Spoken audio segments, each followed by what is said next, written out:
Good day. I'm Vincent Saxtetter, and this is the After the Age of Fire channel. This is episode 27, recorded on January 24th, 2026.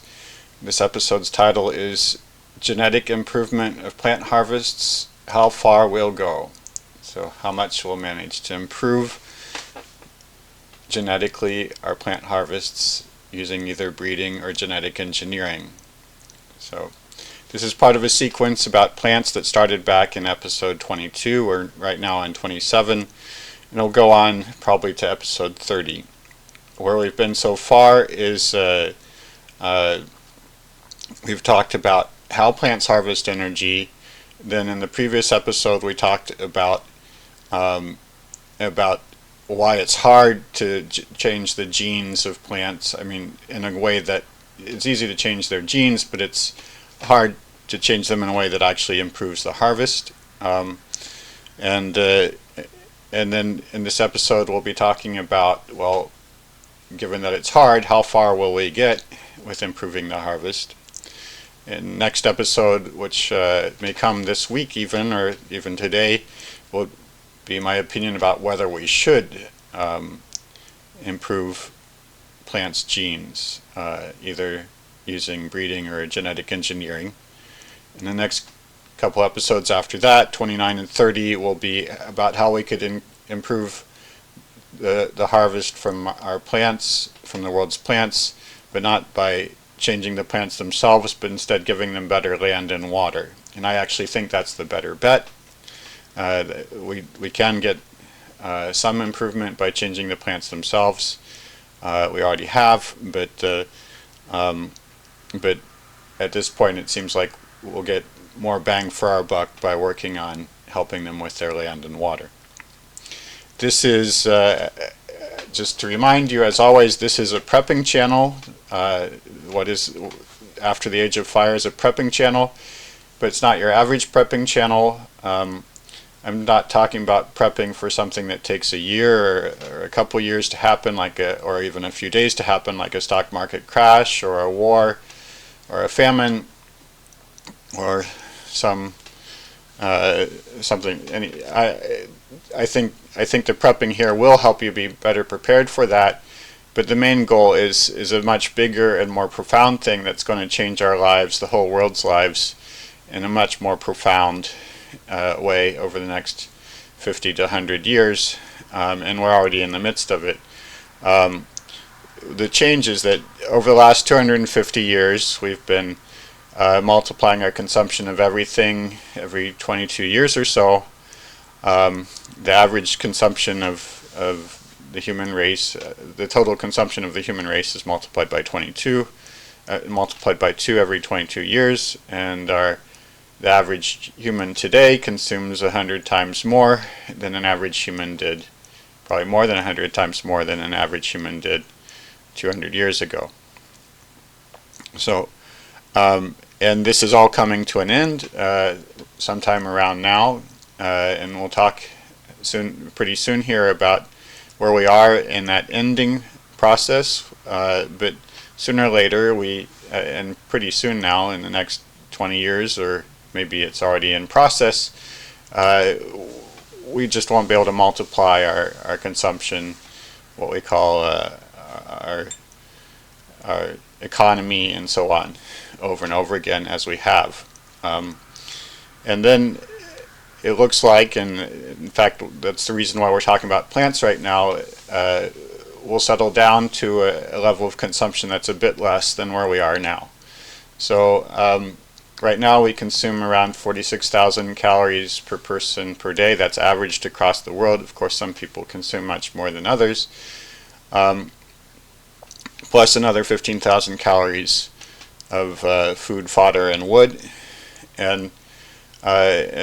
But it looks like as things settle out in the next 50 to 100 years, we'll be down to something more like 15,000 calories of fuel plus 15,000 of food, fodder, and wood, somewhere around there, maybe a half. 15,000 would be 1/3 of what we're burning now, or using now. 20,000 would be more like a half. So we'll have a bit less than we do now, and we won't be able to multiply anymore. So the prepping here is about how to prepare yourself and your family line to live well through these changes and to be able to prosper and flourish in the new world where the energy flow and the resources are just not available in the same ways that they are now. That there'll be more restrictions, and we'll have to think more intelligently about how to use resources, and we won't be able to count on having twice as much every generation. And and what I'm suggesting to you is that people by now are so habituated to this multiplication that many of us will just not be content, and will not be content, and will not adjust well as we go through this transition, and many family lines will just die out because people will be not interested in doing what it takes to adjust to the new way of life. So what I'm prepping for in this channel is talking about how do you prepare yourself and your family line to be able to do well, and to be interested, to be excited to be living through this time of change and entering the new era. With that, let's just review for a minute or two the previous episode, which is why improving plants is hard, and then we'll get into this current episode, which is how far we'll get with it in the next reasonable amount of time, 50 to 100 years. Okay? So, episode 26, the previous one, was why improving plants is hard, and one of the basic reasons is that we have to check the yield of every time we make a change or propose an improvement or do a little bit of work on improving a plant, say with breeding or with genetic engineering. We have to check whether it's actually working in the field. There's no way to check just by theory or by saying, okay, this particular gene must improve our crop. Okay, and moreover, it has to be checked in something very like a real farm, where you have a fairly extended plot of land, and you grow your crop in this plot, and you treat it the same way you would treat any crop, and then you have to, just one farm one time isn't enough to tell you, because plants change their behavior enormously depending on the weather and the soil and other animals and plants around them, insects and microbes. So you should grow your crop over and over again, different years in different places, before you begin to get an idea whether it's actually giving you an improved yield. And this is hard to do. So you can finesse things a bit. You can play tricks to try to help you along, so you don't have to do all that work every year as you go and the research efforts will require 15 or more years before you arrive at an improvement.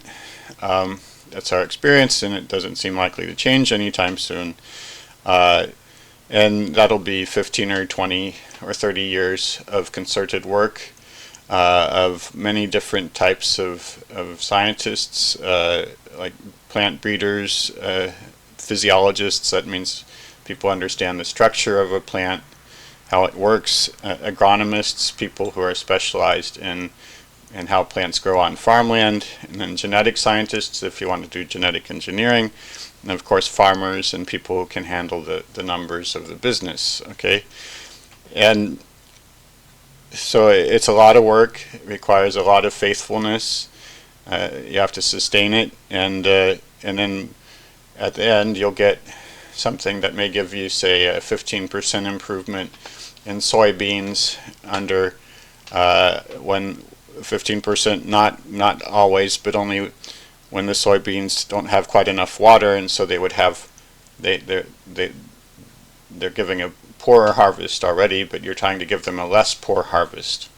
That would be an example of the sort of improvement you might get, and even then, because it's only under certain weather conditions that they might develop a better harvest, it's probabilistic. Okay, so you get fairly small improvements. You do a lot of work. You have to sustain it for a long time, and you can decrease the amount of effort, so you don't have to grow on farms all the time every year as you're going through this long effort. You can play tricks so that you can only sometimes do the big field trials and other times do smaller trials, or in the way that one of the ways that you would do that would be that you would think about not just about yield, but about certain traits, certain plant traits, what's called phenotypes, say tallness or shortness, greenness, and you would think, is this, and then you would try to understand whether this particular trait is associated with yield. So you could concentrate on the trait for a while, and then only once in a while pick up your head and check whether, okay, you think you improved the trait, did it really improve the yield? Okay, and then you can go a step further if you want to think about genes, and you can think about which genes are probably connected to which traits. So which genes are connected to tallness, for instance, or to greenness. And you can, these are not easy things to establish. Often there, for any particular trait, there might be 20 genes feeding into it, and nobody in general, we don't understand how they all play together. So you're trying, but you can do this staged approach, which will save you some time and some effort. But in any case, it's a lot of effort, a lot of time, and you get small improvements. So that's overall what we learned. That was the final conclusion in the previous episode. And now I want to talk about how we're actually doing with it right now. So first I'll give broad statements and a summary, my summary of how I understand where things are, and then I'll get into the weeds a bit and talk about 8 or so different things that we thought that our scientists think about improving. But you'll get the main message in the first half of this episode.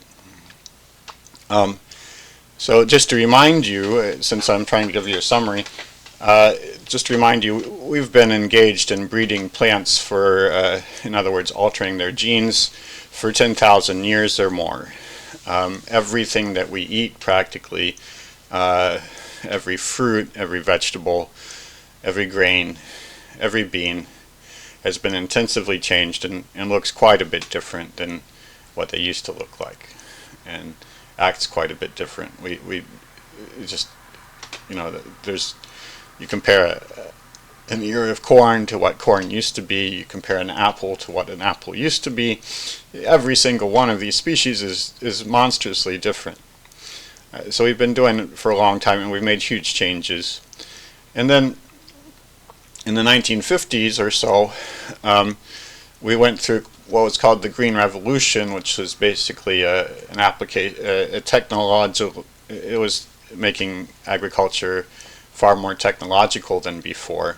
And during that, we did one specific thing to our grains. We stunted them, or we dwarfed them. We made them grow a lot smaller. And I'm going to correct something I said in the previous episode. In the previous episode, I said that the actual weight of the total dry plant matter in the grains decreased during the Green Revolution. No, it actually didn't decrease. It stayed about the same. But what happened was we grew the plant smaller. It had less roots, and so it had, and the stalk was smaller, and so on. So it had more plant material that it could. On the balance, more of the plant material was in the grain and less of it was in the stalk and in leaves and roots. So that meant we got more grain out of a stunted plant. The plant overall was, I won't change my statement from last episode that the plant was less healthy. Our modern grains are less healthy. They have smaller roots. They do a worse job of harvesting nitrogen and other nutrients from the ground, and they don't take very good care of the ground and so on. They're unnatural things, just as you would, just as with anything that's stunted. You're not looking at it at its full health. Okay, it is giving us more grain though. And I want to talk a little bit how we bred about how we bred for yield during that time. How we bred these grains and how we improved our harvest. And overall what we were trying to do is we tested each time. We weren't thinking about, in general, about specific genes that made them stunted. At first we weren't aware of the particular genes. We were just breeding. We had for instance, there was a wheat variety from Japan that was shorter, and so we just used that as a starting point for some breeding until we could get nice wheat varieties that would grow in other countries. And only later did we discover the genetics. But as we bred for yield, even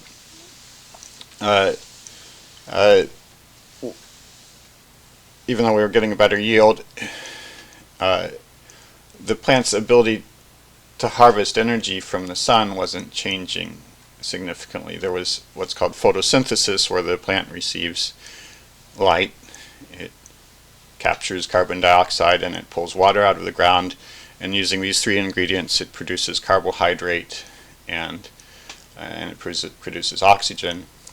But in that process, modern plants harvest only turn 1 out of 300 calories, sunlight calories, into carbohydrate. And we discussed all of that in detail a few episodes ago.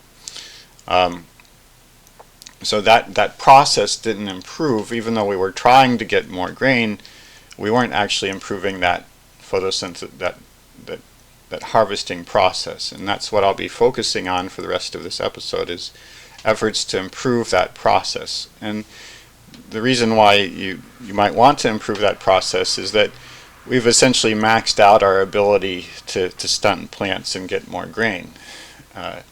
It's something called the harvest index, which is the fraction of the plant that turns into grain. And we can only make plants so small while still having a plant that's healthy enough to give us grain. Already, almost half of the plant's total dry mass above ground is grain. So it can't do much better. It can't do better than that. We're done. We've been continuing to try to improve our harvest, and we've maxed out.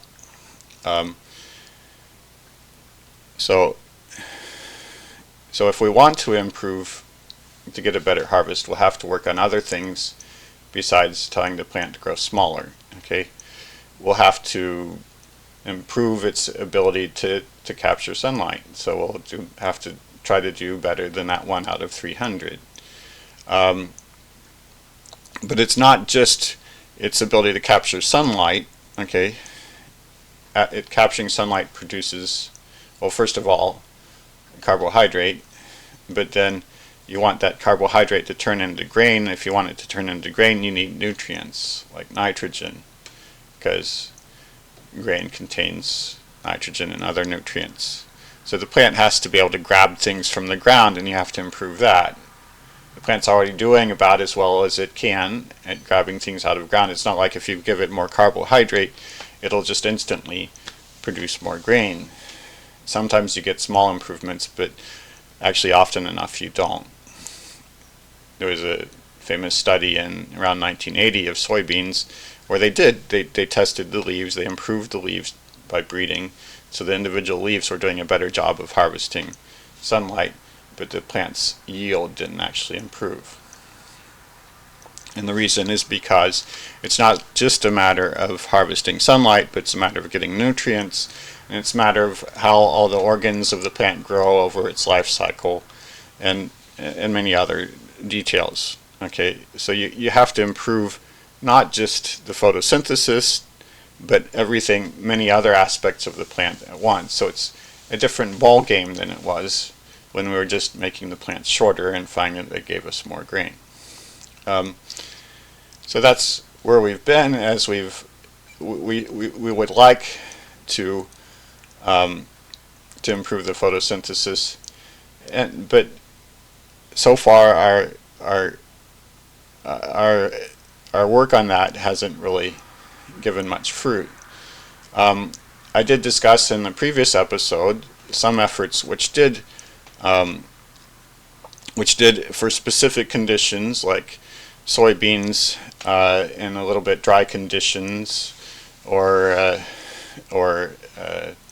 another kind of cowpeas in warm in an area with warm nights or something. We're able to by doing some long-term breeding programs eventually develop a breed that is able to do better. Okay, but in general, and we've also recently we've done some genetic engineering, and our genetic engineering wasn't really focusing on harvesting light. It wasn't focusing on that at all.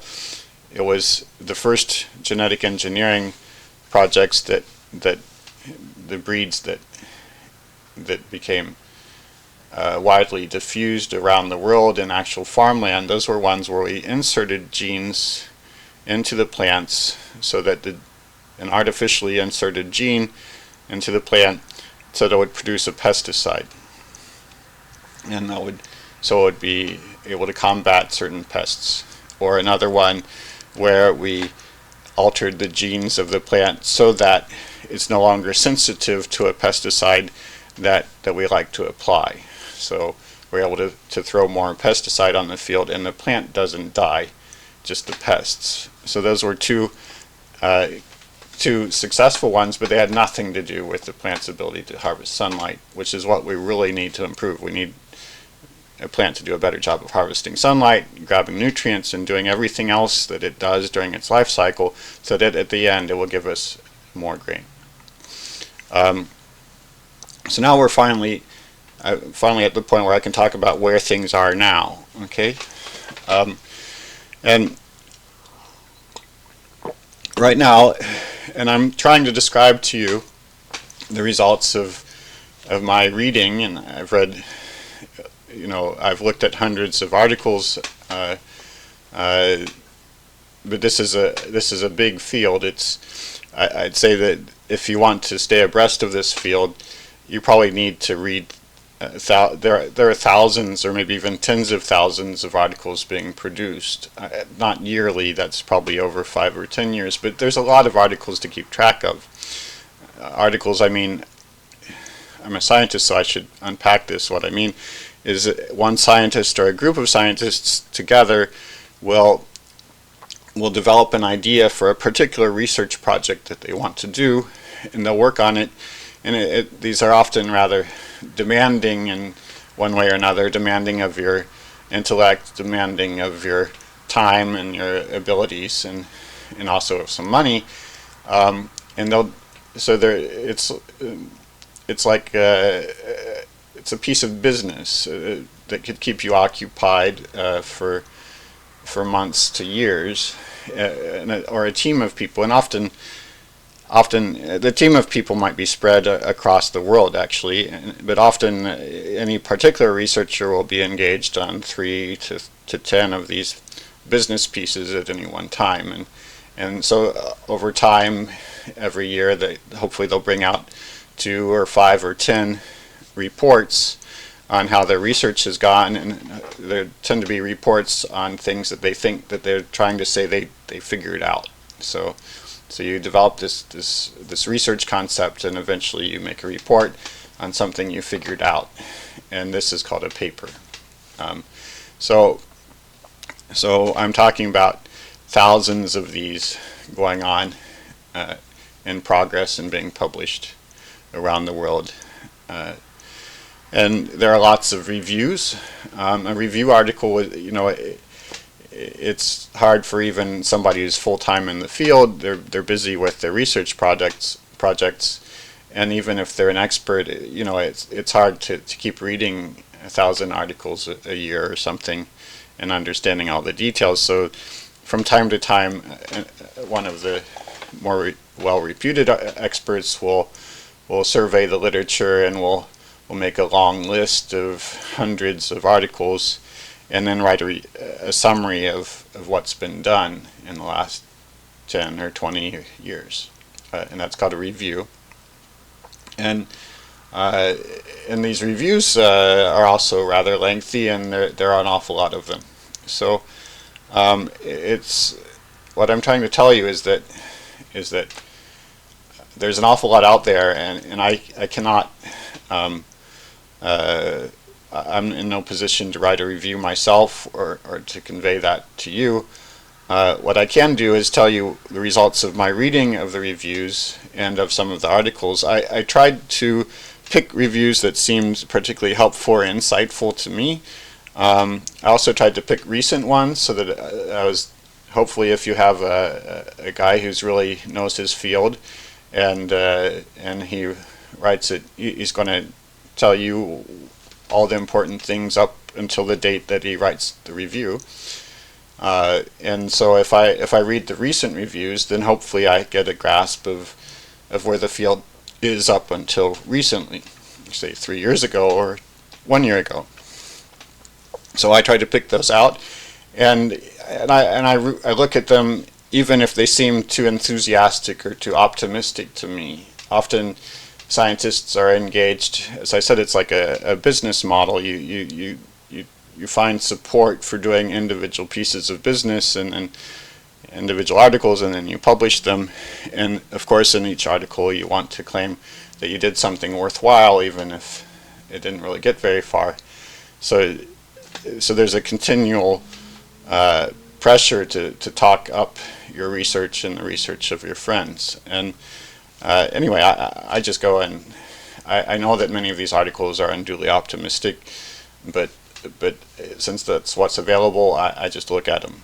And then when a review article talks about a particular study that gives some interesting result, especially concerning a result that involved actually growing something in a farm or something like a farm, then I try to go and check in on that. Okay, so but I can't tell you, it's too big for me to be completely up to date or to have a complete grasp of the field, though I've tried to get a thorough grasp. But anyway, these are my provisos. I'm trying to give you an accurate, broad picture of where things stand, but it's a big field. And here's my summary. Okay, if you want to improve photosynthesis, if you want to improve a plant's ability to harvest light by changing its genes, there's a lot of genes available in the wild, different varieties of genes.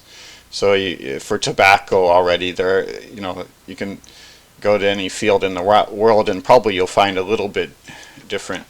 At least if all the seed wasn't bought from one place, then you'll get many different varieties of tobacco, and then you can check into them, and you'll find many different changes in how photosynthesis is done within the tobacco.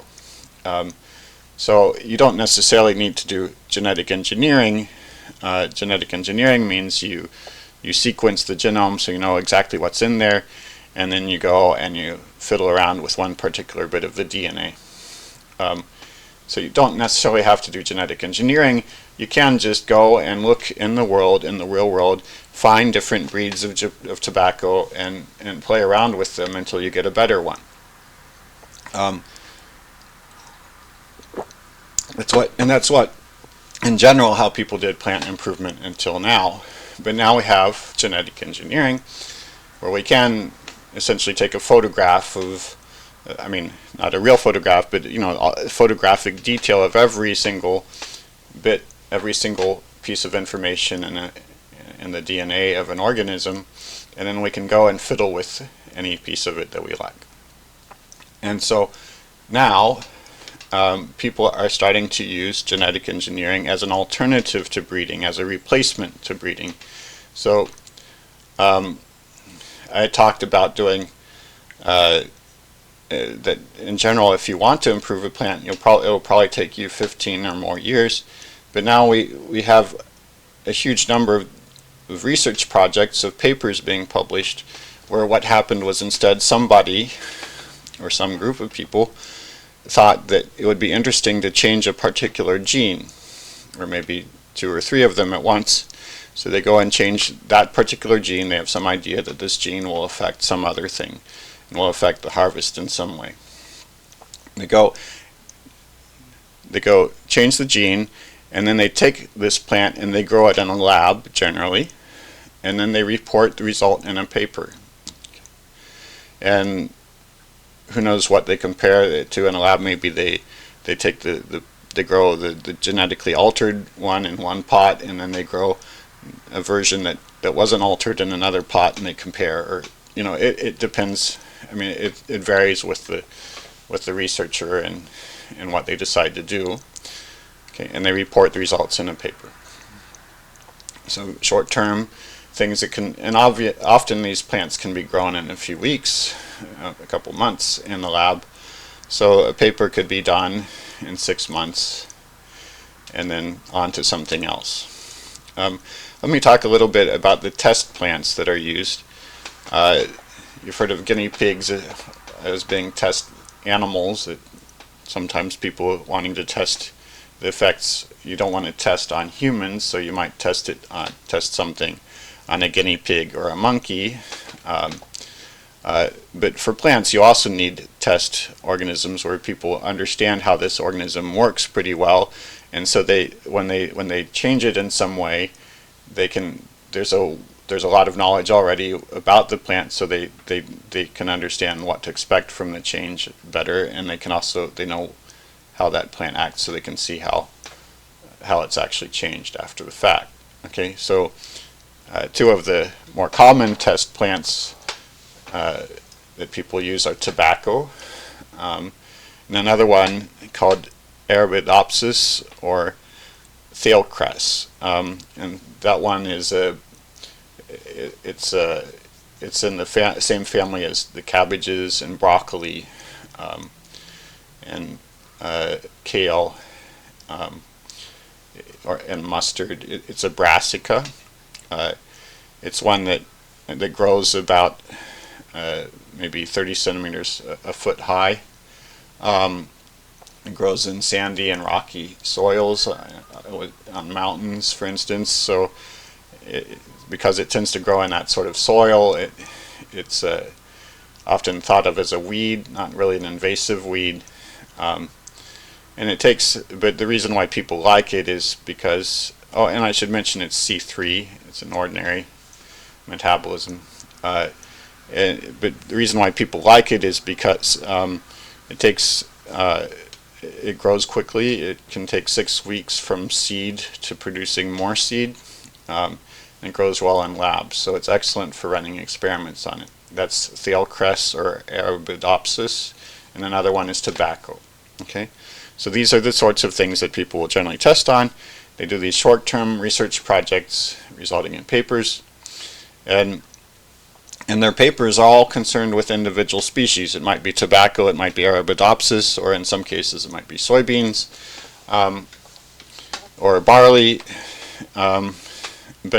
But in general, the results, when they change a gene, they get results about a particular species, then they try to make the same gene change in another species, and they may get completely different results.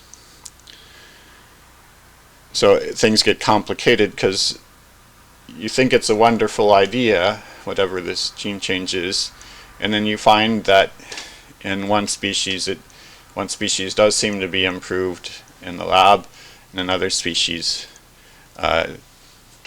just doesn't grow. And then among these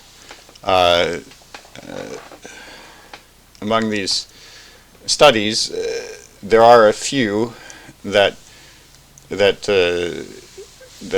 where they do get around to growing something in a field, what's called crop trials or field trials. But the number of studies that are done in the field is a handful per year. I can't be precise, but for instance, there's a paper I'll talk about. There's a review paper reviewing a couple 300 different efforts to improve photosynthesis. This is written by Simkin and some others, and that paper, out of those several hundred this review out of the several hundred papers that it summarizes, it highlights 44 of them as having particularly significant results, and of those 44 results, 5 were in the field. So several hundred papers that it reports in, and only 5 were field tests. The other 39 involved greenhouses or labs. So, and then even among those 5, they're not really done right. Okay, so if you want to do a good field trial, well, first of all, you should run it on many farms, and you should. So if you really want to know whether, say, your tobacco is better, you should not run it once or twice, 2 different seasons at your local university. You should run it. You should grow it in 5 or 10 different places over several years under different weather conditions, and when you do grow it, you should grow it in something approximating a field. So the plot should be several meters wide at least and several meters long at least, so you can see, because in a real farm you grow your tobacco in many rows all next to each other, and the behavior of one tobacco plant depends a lot on the behavior of all the other tobacco plants around it. So to know how tobacco will do on a farm, you have to grow it with a lot of other tobacco. If you grow it in say a single row, as some researchers do, then you'll get results that are wildly different. So people often grow just a single row or 4 rows, and you should, because the tobacco at the edge of the field will grow differently. Then when you come to the harvest, you should throw away that edge, the edge of your field, okay, and just only look at the tobacco that's in the interior of the field, because that tobacco will be growing the way that it would on the farm.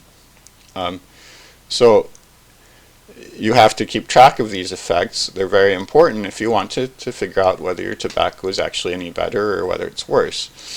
And then, as I mentioned, you're going to have to involve not just genetic scientists who make a change and grow it in a pot in a lab, but you're going to need a lot of other people who are breeders and physiologists and agronomists and the farmers and businessmen, okay, who know how to make a workable, marketable seed that's usable for large numbers of farmers. Okay, so these research results, like the 5 that were mentioned in Simkin, were not really prepping to become commercial products yet.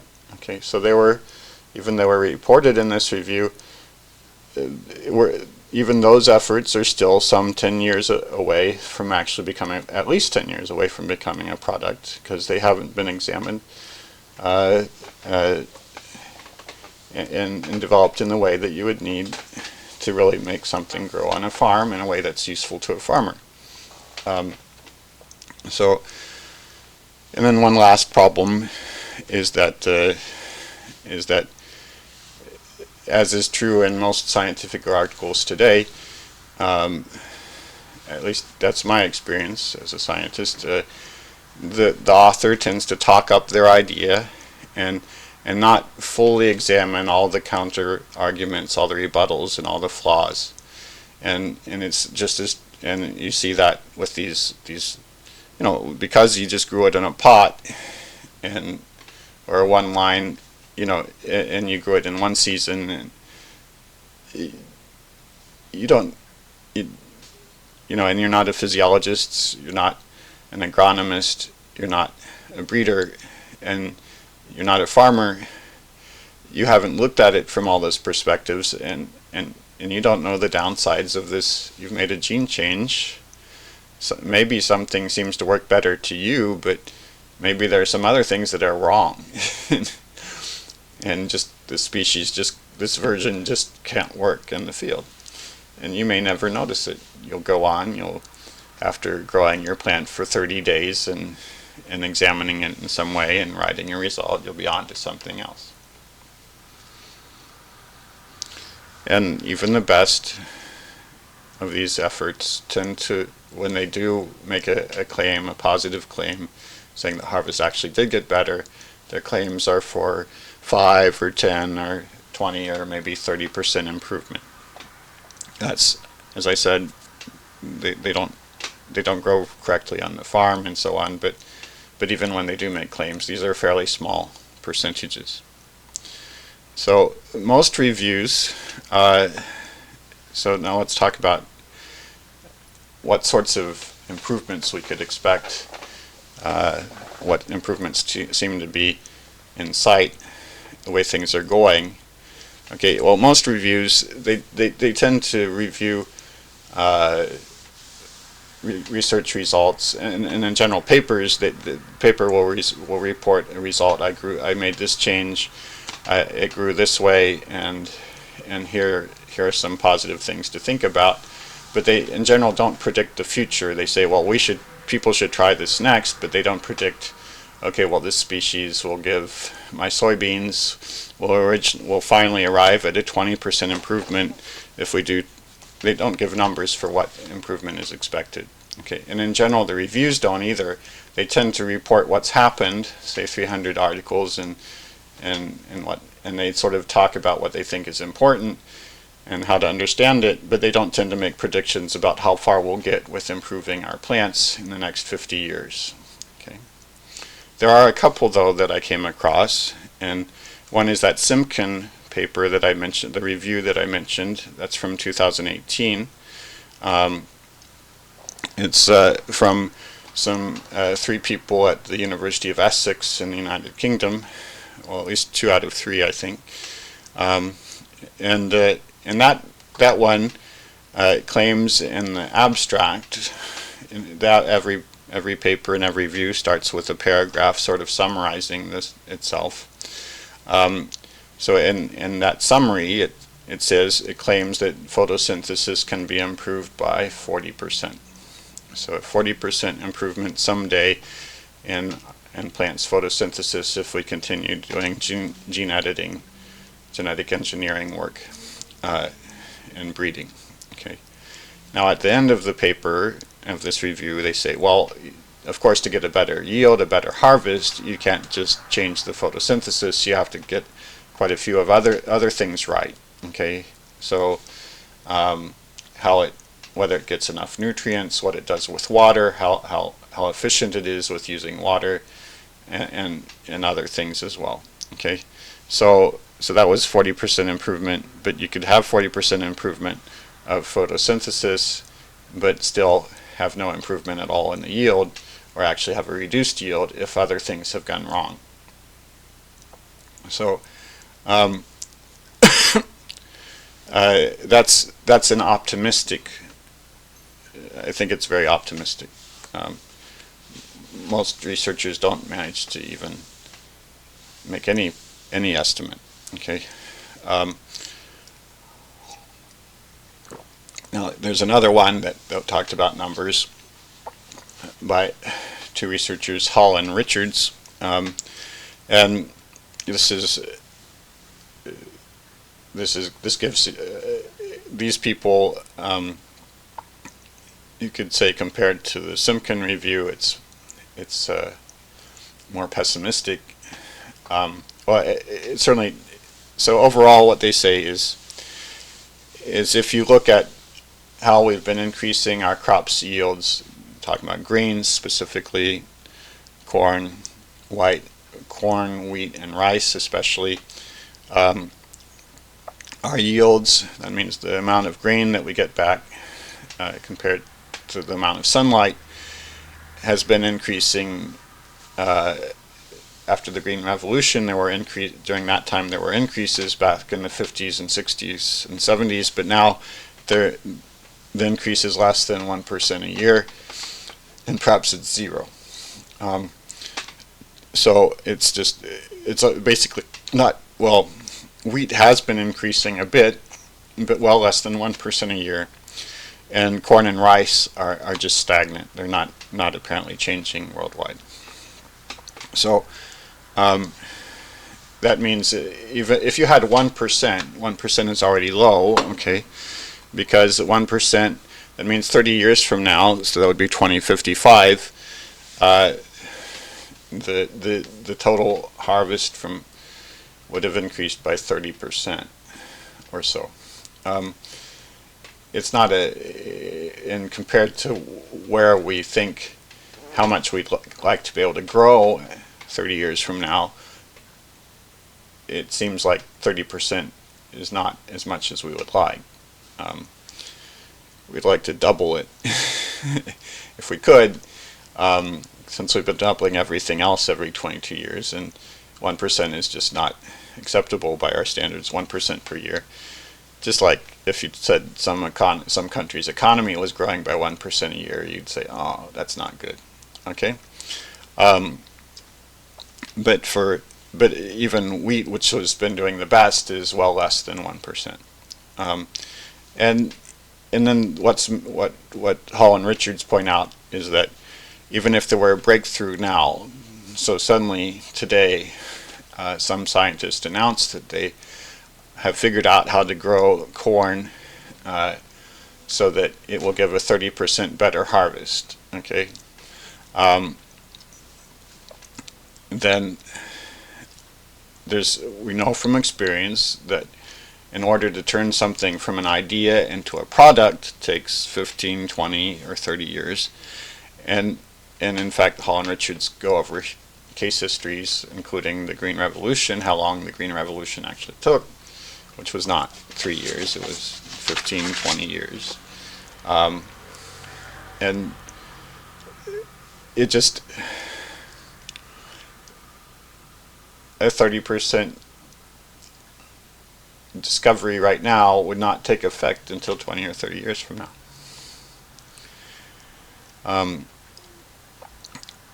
So overall, let me summarize my summary, okay? So I'll give you my final words about where we're likely to get in the next decades, next 40, 50, but I think 40 to 50 years, but I think this sort of conclusion can be extended out to 100 years or 200 years, but just extrapolate. So overall, I think there's some reason to think that we could help plants a bit, because, why? Because we've taken species like the original corn plant, which did not grow on a farm and had much smaller ears of corn with maybe 20 grains, and they were smaller grains, and the whole plant was substantially different, okay? And now we're growing them on large farms, okay? Their whole situation is completely different on the farm. And we bred in this very simple-minded way. We just wanted something that gave us better harvests consistently, okay? And we didn't think about all the details of, as we were breeding, we weren't busy analyzing all the organs within the corn and what they were doing each day as it grew to harvest, and all the ins and outs of that. And many of these things, a lot of the breeding was done over the last, I don't know, thousands of years. So a lot of this did not involve scientific people at all, okay? So we didn't have a detailed understanding of what the corn plant was doing. And there are all sorts of things that perhaps we could fine-tune in the corn plant. We've achieved the main result, which was a bigger ear of corn, but perhaps there's a lot of things that you can adjust and tinker with to make the whole thing run a little better. And there's one more change, which is the amount of carbon dioxide in the air is changing, and it used to be somewhere around 300 parts per million. Now it's a little more than 400, and it could well be 600 or 700 sometime soon. And that also affects the plant, and so you might expect that you could tinker with the plant a little bit to help it to handle different levels of carbon dioxide. Of course, this is something that plants would get around to sooner or later anyway. the world's carbon dioxide levels have changed enormously over the millions of years, and plants, I'm sure, do adjust, but perhaps they don't adjust. Perhaps we could help them adjust more quickly and get a bit better harvest more quickly. Okay, so those are some reasons, some general reasons to think maybe we could do something for helping plants out. We've frog marched them onto fields and done very strange things to them, and now maybe we can just help them along a little bit. Okay, but looking at how we're doing in our research results, and when I look at review articles that report on hundreds of articles, hundreds of research articles, these reviews, and 5 of them are field tested, but the field tests mean nothing because they were done improperly. When I look at that, I think this is essentially a null result. I think this is like zero progress from genetic engineering.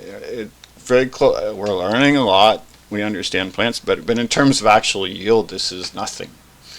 So we're not on our way to even a 10% improvement in the total worldwide harvest. You have to think about not just corn, but all the species that we harvest. We would like to improve that, our total harvest, but we're not on the way to even a 10% improvement in our total harvest over the next 40 years. At least not one that's sourced from breeding or from genetic engineering. So what I'm saying, to say that again, let's unpack that. I'm saying in the next 40 years, do not expect breeding or genetic engineering to give us even a 10% improvement in our total harvest. We just aren't there. Right now, maybe our genetic who knows? I'm skeptic. I don't think so. But maybe all this enormous amount of research that people are reporting on is just gearing up for maybe 10 years from now, someone will announce better corn, and the next year better rice, and the next year better wheat, and then. But regardless, it's going to be small improvements for specific species, and they'll come slowly. And so we're not on our way to even 10%, I think. Maybe 10%, but and then if you want to talk about past 40 years, 60, 80, 100 years, well, you just think, okay, well, if 10% would be a challenge over 40 years, and if you know that the maximum improvement is a factor of 2, that's in a perfect world. Well, okay, another point is there's no proof so far that genetic engineering can replace breeding instead of serving it. Okay, I said in the previous episode, genetic engineering's proper place, in my opinion, is as a servant for breeding. It's one particular discipline that can add to the whole story of many people working together over 15, 20, 30 years to produce a new cowpea that's better for farmers. Okay. And what breeding can do, so I'm saying this whole focus on genetic engineering that we have right now is off the mark.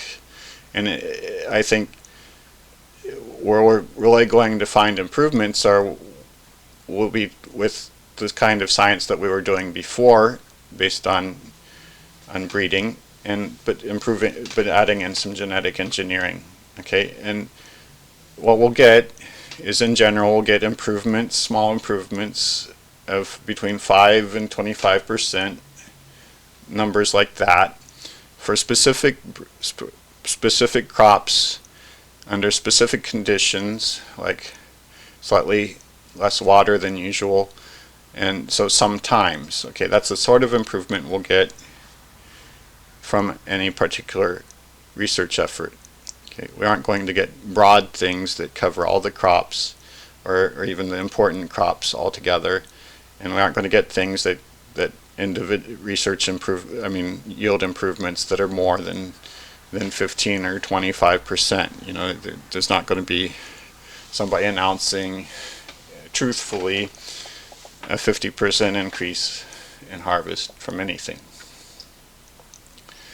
So in a perfect world, as I've mentioned before, and I told you in previous episodes, like I think it was the early 20s, about how plants harvest sunlight, I explained to you that the maximum increase in our photosynthesis that we can, at least in a lab, in a lab, plants harvest 1 out of 20 calories. The maximum improvement you could do and you could get in a lab is 1 out of 10.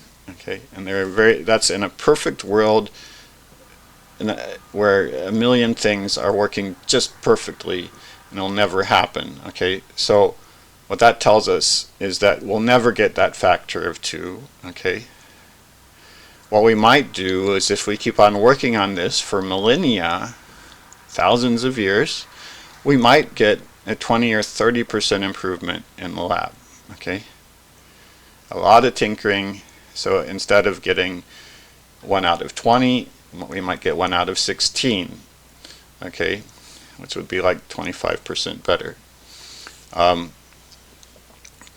All the other improvements that we might get, and that seem more likely to happen, will be things focused on particular crops growing on specific kinds of land with specific weather conditions. Okay, and there'll be small increases. Okay, so if we do continue, and I think that we should continue at least breeding and maybe some genetic engineering, but certainly breeding as we have for the last 10,000 years, what we're going to get is specific improvements for specific places, specific crops that people want to grow in those specific places. We're not going to get worldwide improvements, and they're not going to be huge. Okay. So overall, what I'm trying to tell you is what we can expect from breeding and from genetic engineering, in other words, from improving plants, and then in the next 50 to 200 years is percentages like perhaps 10 or 20 or 30 and percent. Okay, so small increases in the harvest, and ones that more and more are forced to focus on specific situations, specific crops.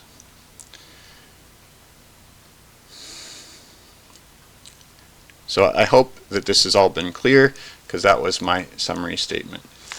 Okay, so what I'm going to do next is I'm going to just go through 8 improvements that that scientists have been thinking about, 8 types of improvements, and then that'll wind up the episode, and then I'm going to do a short add-on episode after that about whether we should be improving plants either with breeding or with genetic engineering. So here we go. Here are 8 ways that scientists are thinking about how they could improve plants' ability to harvest sunlight. And they break down in basically 2 categories. One has to do with absorbing sunlight, and the second one has to do with, after you've got the energy from the sunlight, capturing the carbon dioxide. And these are all things that I talked about in previous episodes. The episodes in question are, well, let's see, what are they?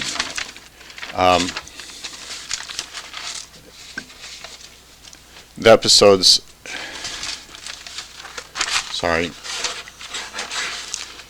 were 22 through 25. If you want to understand this particular content, you might go back and review 22 through 25 to see how plants actually do their work. So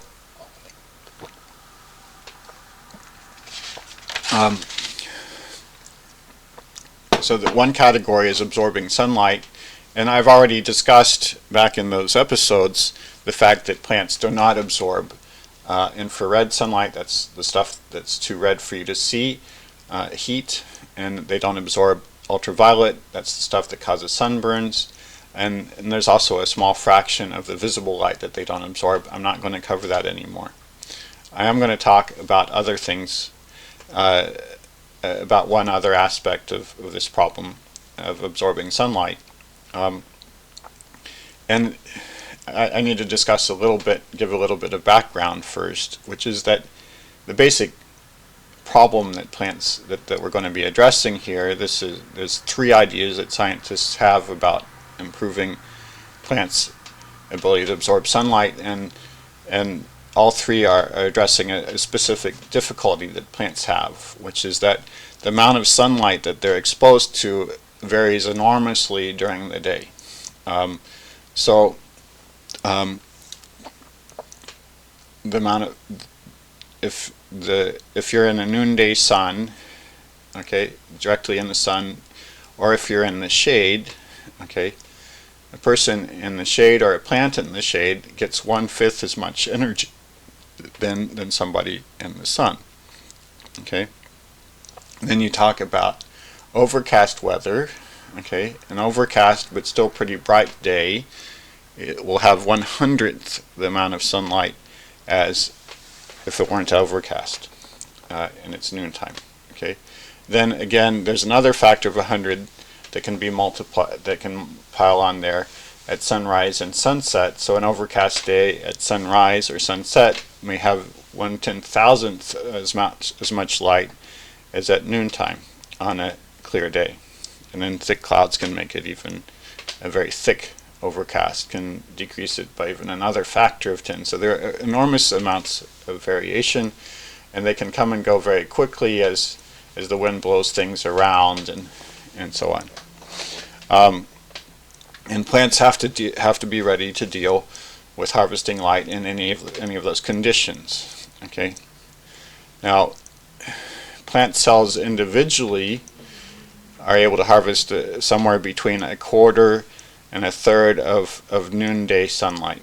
So they kind of max out at 1/4. I'm talking about grains in particular. They max out at 1/4 to 1/3 of noonday sunlight, and so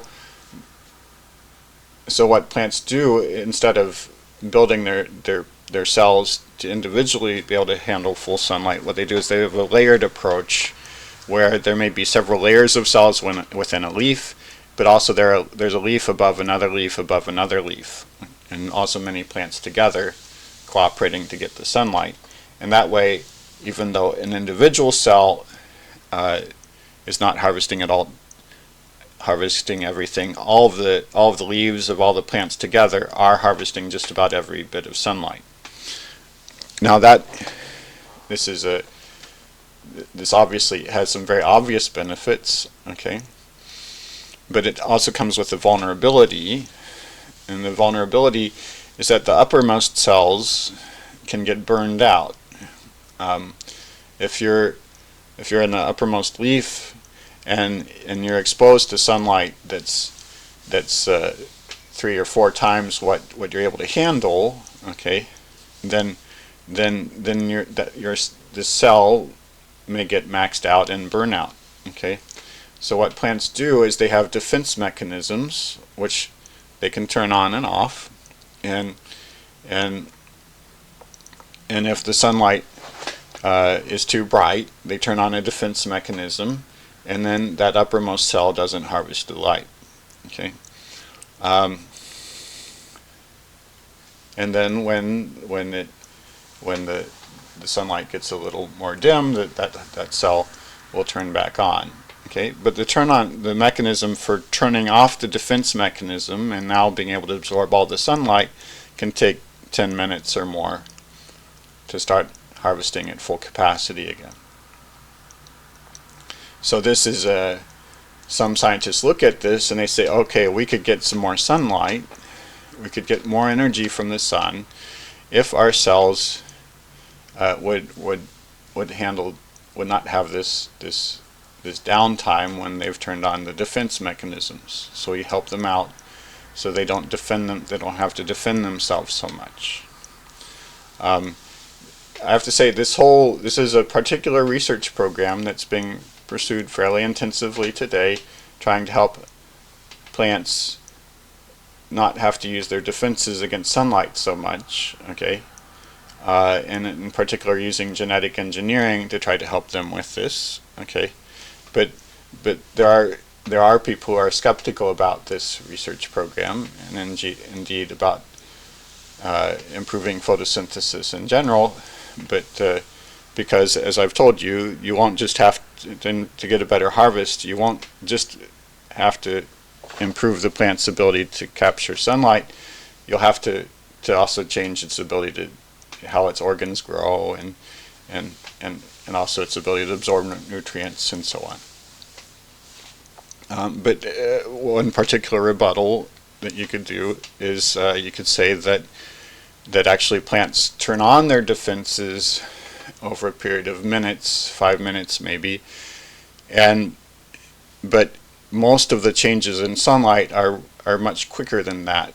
So if the change in sunlight level is because one particular leaf is being blocked by another leaf that blows back and forth, well, that leaf blowing back and forth might change its position every minute or two or every few seconds, and so this leaf that's being blocked by the other leaf will never turn off.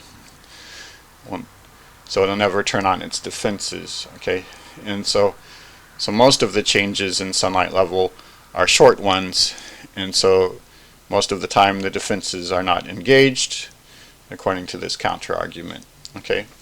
Well, take it for what it's worth, but let's just go ahead and say, okay, we think, like some scientists do, that plants have their defenses on too much, and therefore,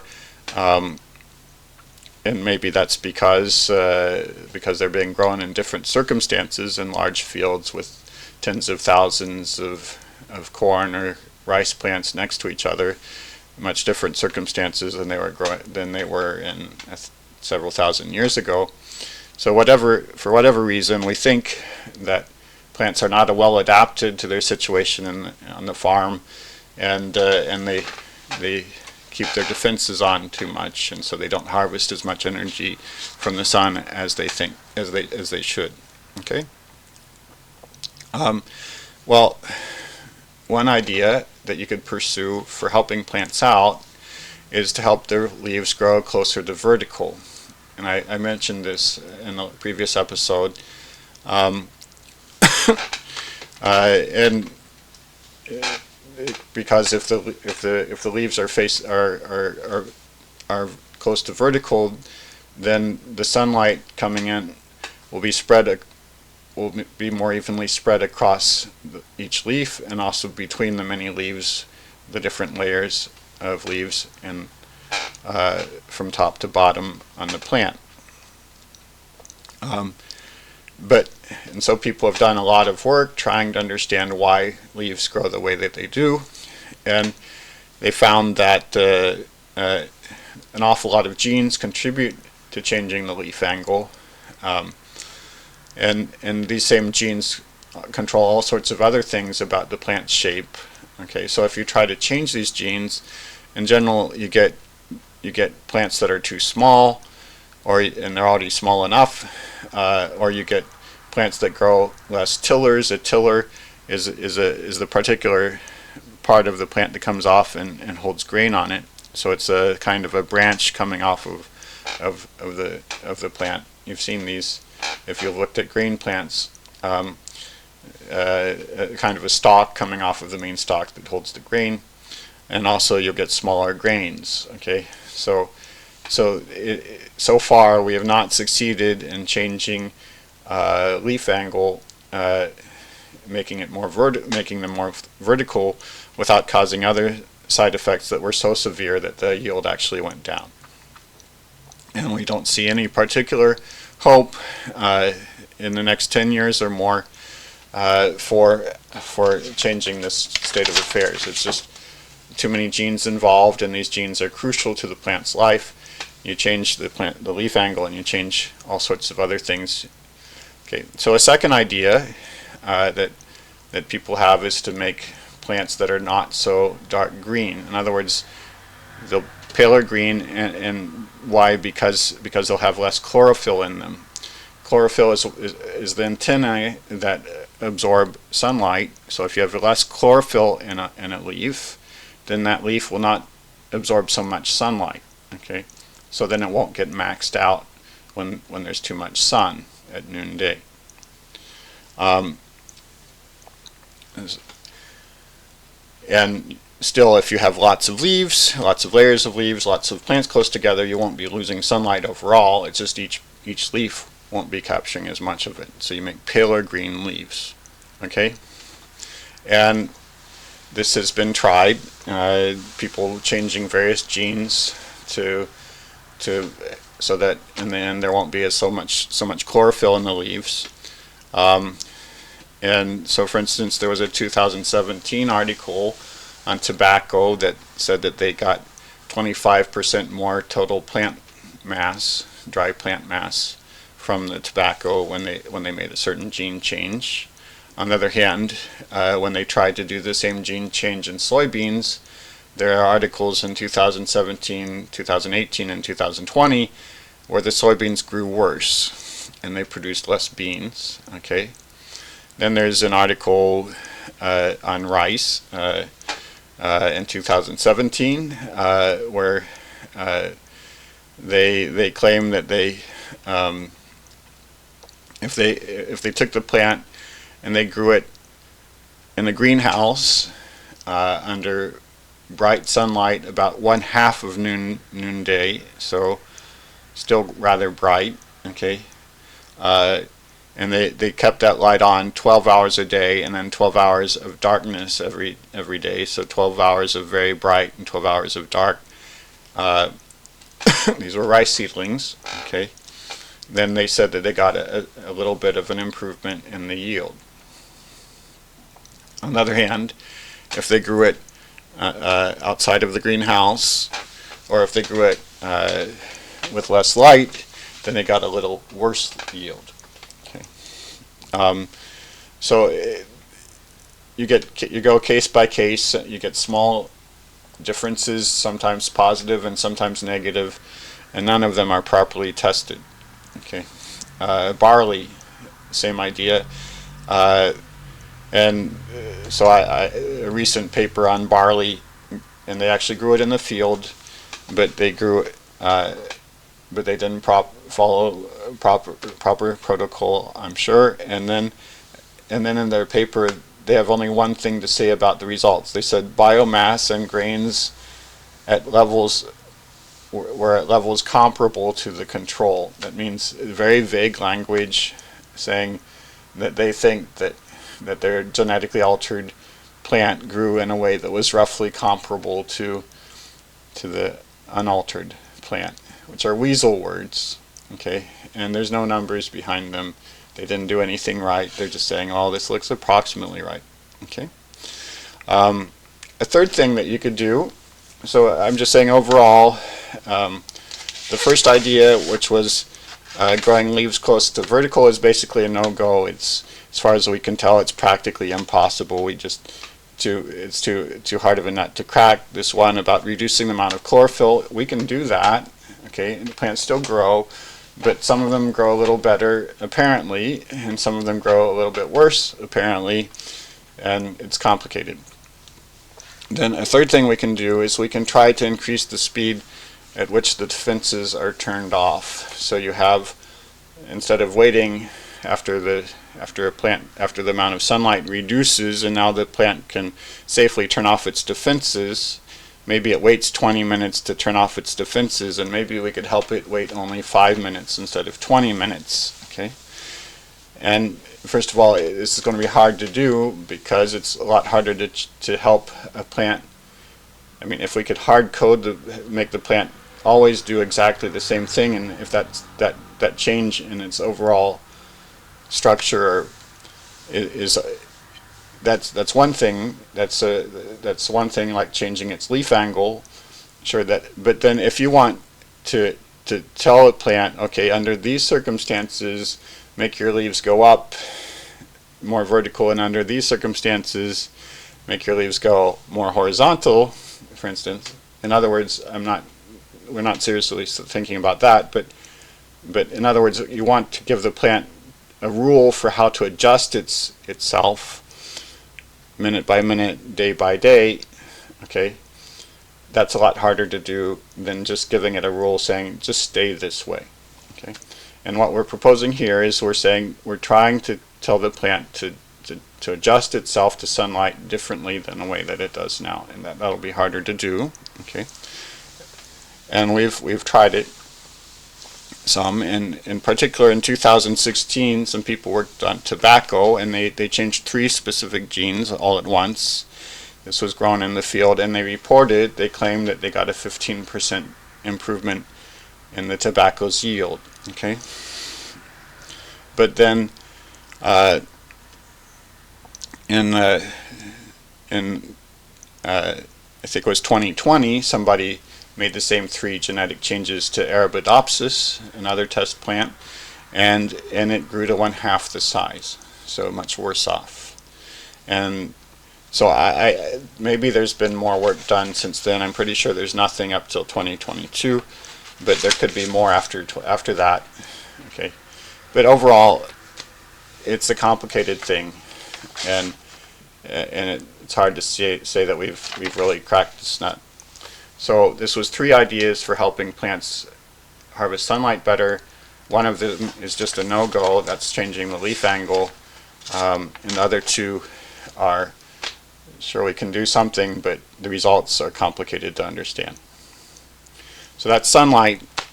Then the other thing we can try to improve is how plants capture carbon dioxide, and there are 5 ideas that I'll mention here. Okay. And the first is to improve, if you remember, rubisco is the centerpiece of this whole thing. Rubisco is the protein that captures carbon dioxide and turns it into carbohydrate. And we could do 2 things to rubisco. One is it tends to capture, one rubisco molecule will capture between 1 and 10 carbon dioxides per second and turn them into carbohydrates. That's which is very, very, very, very slow. It means that we need an awful lot of rubisco. Plants do contain an awful lot of rubisco, and that increases the amount of nitrogen and other nutrients that they need a lot. Okay, so we might like to help rubisco go faster than that. And also rubisco, as I mentioned, tends to absorb oxygen sometimes instead of carbon dioxide. When it absorbs oxygen, it produces things other than carbohydrate. And often many scientists seem to think that's a mistake. It's some sort of genetic flaw in rubisco, and so we'd like it to not absorb so much oxygen.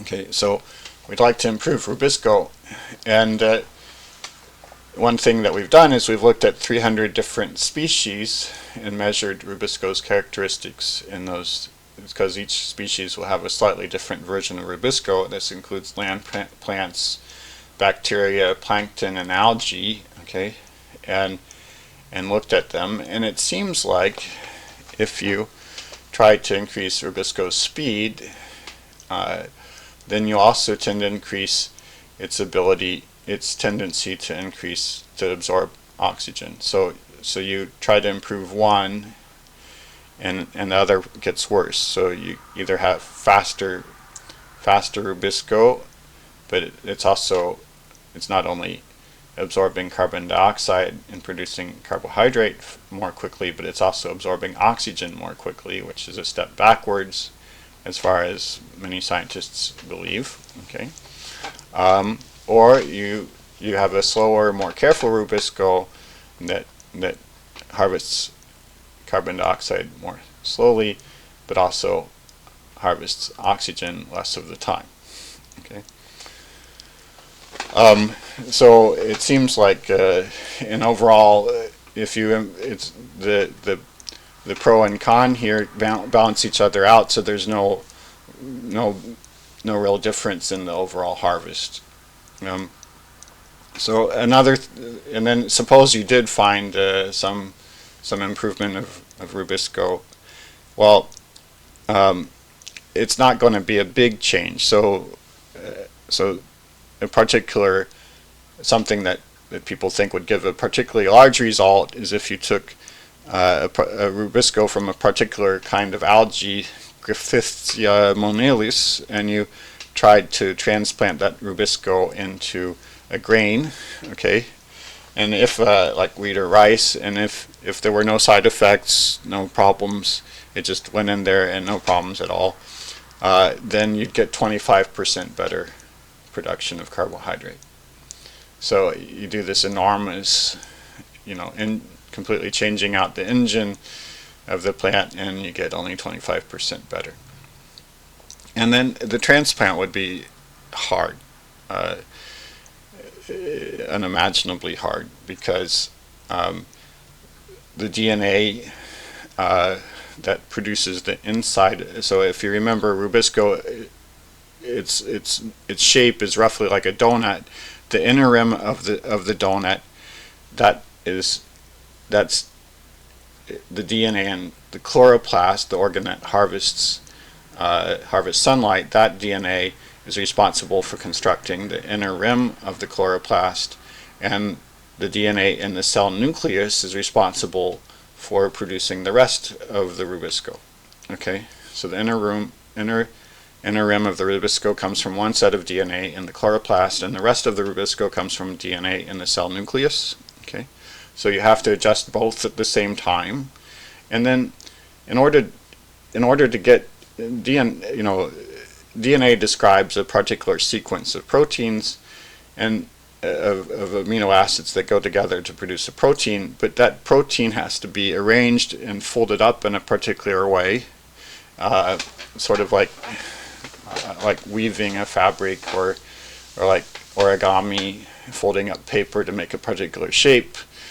Anyway, the protein has to be folded up in a particular way to get the right protein, to get it to act right. Okay, and to get it to fold up right, you need other proteins to help it out. These are called chaperone proteins. So for instance, at one stage in the construction of rubisco, there are two proteins that make a kind of a balloon around the rubisco to help it convince it to get into the right shape. Okay, and it's a cage maybe, and so one of the proteins is called Groel, and that's the bulk of the cage, and there's another one that forms a cap on top of it, allowing rubisco to come in and come out. That's called GROS. Okay, anyway, and it's not just Groel and GROS, there are other proteins that assist rubisco in its construction. So if you wanted to change rubisco, overall the point is, if you wanted to take a rubisco from algae and make it grow inside of, say, wheat, okay, then you wouldn't just be changing the DNA in the chloroplast, you would also be changing the DNA in the cell nucleus, and also you would be not just changing the DNA for rubisco, but also for quite a few other proteins that help build rubisco. All of these changes at once, and all of them perfect in order to get rubisco from your algae to grow in your wheat. You're just not going to manage to do it. Okay? So this is a no-go. It's just never going. We are not going to improve rubisco by transplanting it. Maybe we'll be able to do a little gene editing on it, but as far as we can tell, rubisco is perfect. Okay, it hasn't changed a lot. I mean, as I mentioned earlier, the change over the last 100 million years has been so small, and it looks like if you try to make it go faster, you just absorb more oxygen. If you make it absorb less oxygen, you just make it go slower. So this is a no-go. Okay. So another idea. Okay.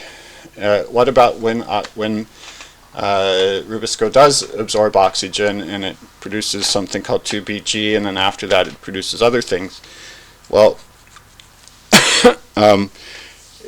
one difficulty there is that these byproducts are very useful to plants, and the byproducts from absorbing oxygen are useful and needed by plants, and different plants organize things in different ways so they get different sets of byproducts.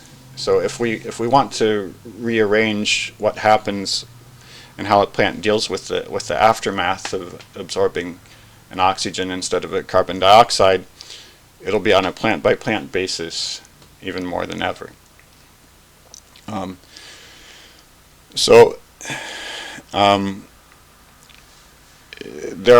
But people have been exploring this, and for instance, there's a paper in 2019 working on tobacco where they grew the tobacco indoors for 3 weeks, and then they took it outdoors, but not really on a farm, not on a real farm, for 7 weeks, and they claim that they got 25% more from their tobacco. Okay, so people are working on this sort of idea. And it's the same sort of thing where you try something on a particular species and you get some result that's hard to understand, and moreover you haven't done it on proper farmland. Another thing that I think is actually more promising is you could Rubisco is like the main engine in a car. Okay, there's a lot of supporting machinery that needs to help that engine out. Okay, other proteins and things. And in fact, it's a very complicated support network for the Rubisco, and you can try to fine-tune those, give them a tune-up to help Rubisco along. Okay, and one reason why you might think that you could have some success with that would be because the carbon dioxide in the air has been changing, and so maybe the supporting machinery needs to be tuned a little bit to take advantage of the improved amounts of carbon dioxide in the air. And again, it's the same kind of story.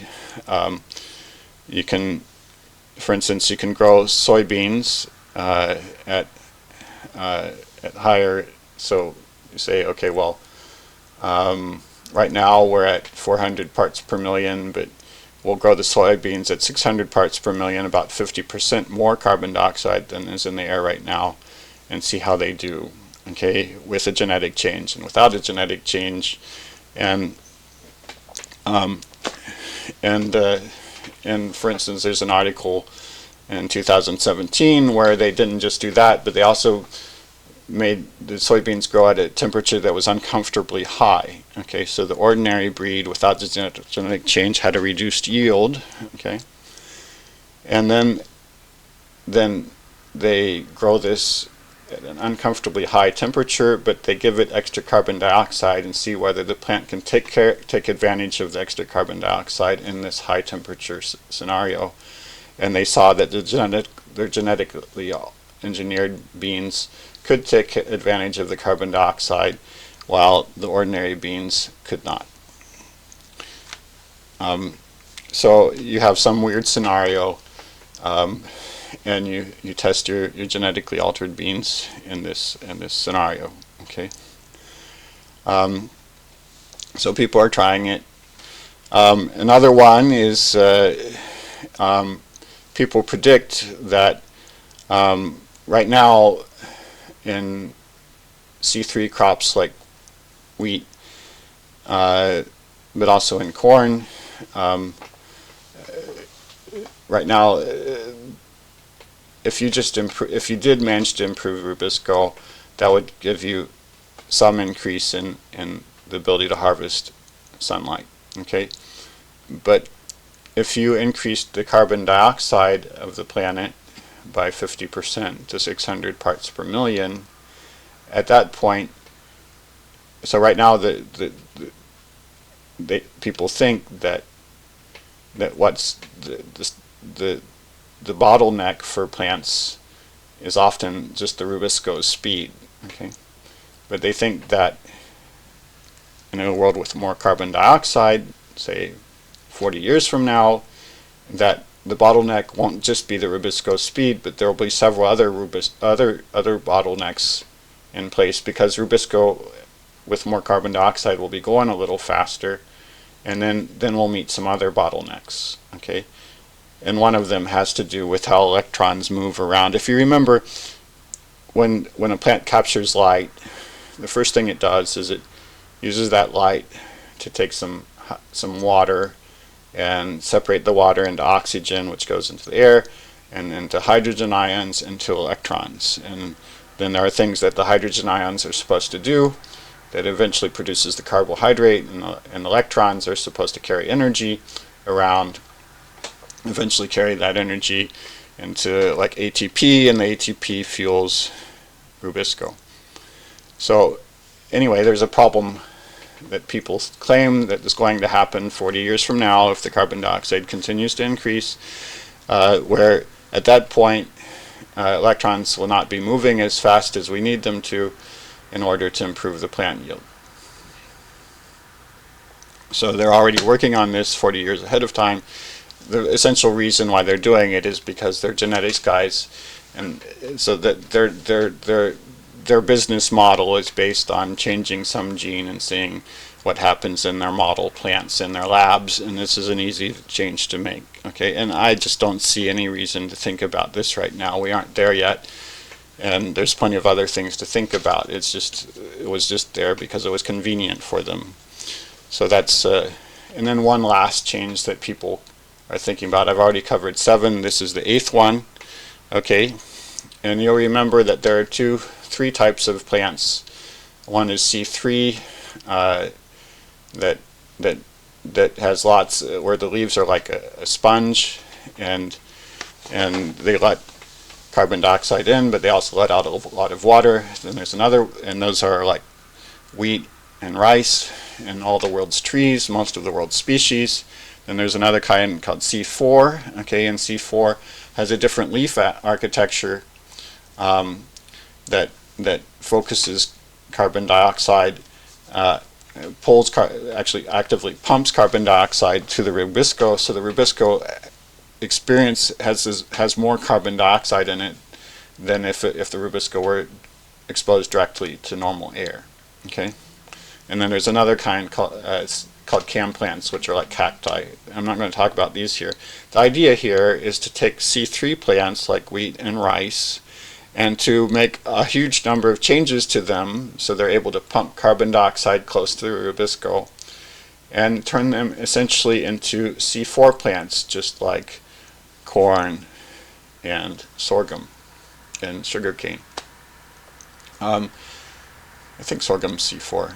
Yeah, corn and sugarcane at least, and millet. Okay, so this is changing all the chemistry of the plant, of how it does its work.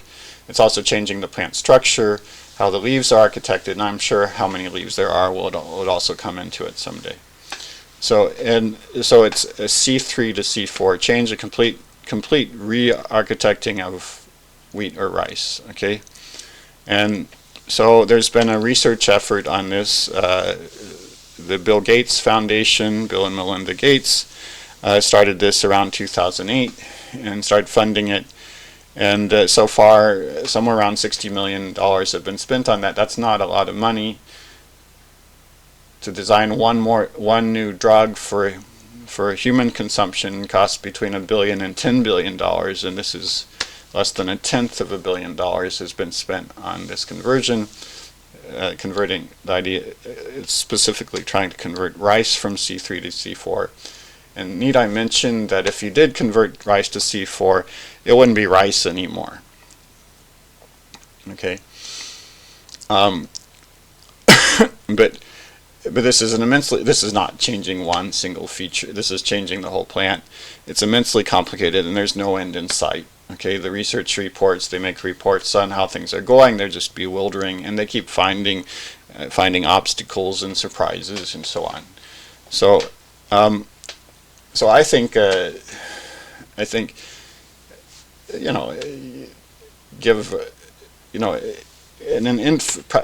our standards, it require an infinite amount of time to actually convert a plant from C3 to C4. There's some reason to think that there's some way to do it, because by analyzing the genes of the different C4 plants, we've been able to conclude that over the last 40 million years, on at least 60 different occasions, specific species figured out over some span of time, I don't know whether it's thousands or tens of thousands of years, one particular species managed to convert from from C3 to C4. That's how we have C4 now. They all were C3 to start with, and it happened around 60 different times so far. So there must be some way to do it, okay? But